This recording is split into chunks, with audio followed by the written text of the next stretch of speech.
አሁንም ሰበር የተባሉ አስገራሚ ዜናዎች እየተሰሙ ይገኛሉ። እስከ መጨረሻው አብራችን ቆዩ።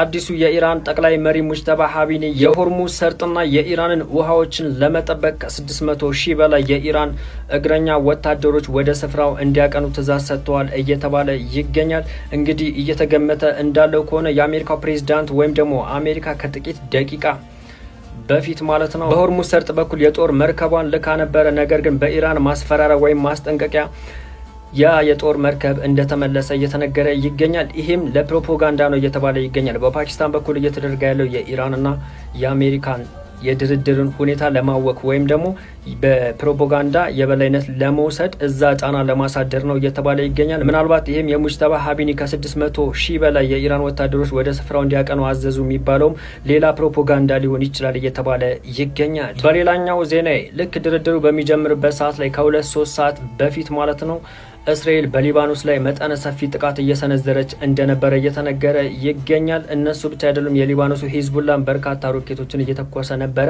ይህም አንዳንድ ሚዲያዎች እየገመቱ እንዳለው ከሆነ ምናልባት የሊባኖሱ ሂዝቡላና እስራኤል ጥቃት አቁሙ ወይም የተኩስ አቁም ስምምነት ግዴታ ነው ከተባሉ በድርድሩ ሁኔታ ላይ የመጨረሻ እርምጃ ይወሰዱ ሊሆን ይችላል እየተባለ ይነገራል። በሌላኛው ዜና ደግሞ ፍልስጤምን ሙሉ ለሙሉ ካጠፋን በኋላ ወደ ሊባኖስና ወደ ሶሪያ እንዞራለን። የእስራኤል ፋይናንስ ሚኒስትር ስሙ አልተያዘልኝም፣ በዛሬው ዕለት ባወጣው መግለጫ ማለት ነው።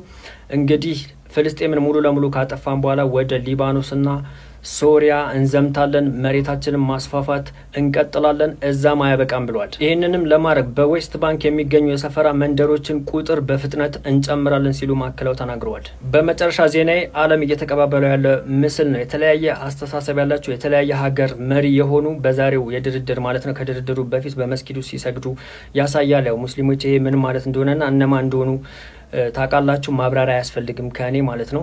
እና ምን ተሰማችሁ በዚህ ፎቶ? ቪዲዮውን በደም ሼር፣ ኮፒ ሊንክ፣ ሪፖስት ያደርጋችሁ አዳርሱት። ሌላ ዜና ሲመጣ ወዲያው አደርሳችኋለሁ። ድርድሩ በይፋ ጀምሯል። ሰበር የተባሉ በርካታ አዳዲስ ዜናዎችን ይዤላችሁ መጥቻለሁ። እስከ መጨረሻው አብራችሁን ቆዩ። በኢሳት ዓለም በሙሉ አይኑን ፓኪስታን ላይ ተክሏል። ምክንያቱም ኢራንና አሜሪካ ታሪካዊ ድርድር እያደረጉ ይገኛሉ።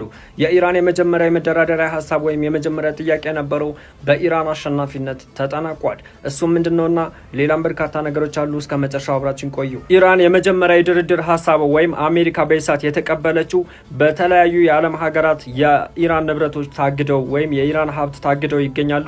በኳታርም ጭምር ባንኮች የታገዱ የኢራን ንብረቶች ሙሉ ለሙሉ እንዲለቀቁ የሚለው ሲሆን በዚህም አሜሪካ ተስማምታለች። ኢራን አሸንፋለች።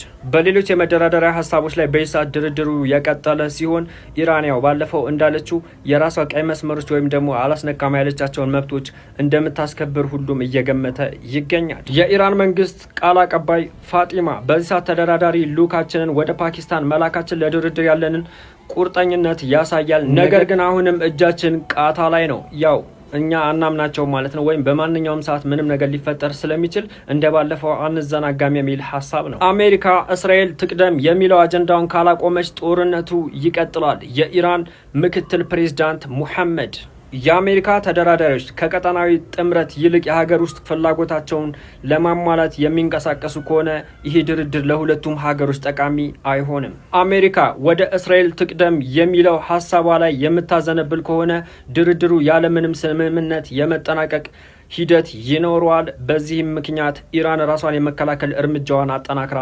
ትቀጥላለች ብለው አስጠንቅቀዋል። ኢራን ራሷን ለመከላከል ከምንጊዜውም በላይ የጠነከረ እርምጃ ለመውሰድ ትገደዳለች።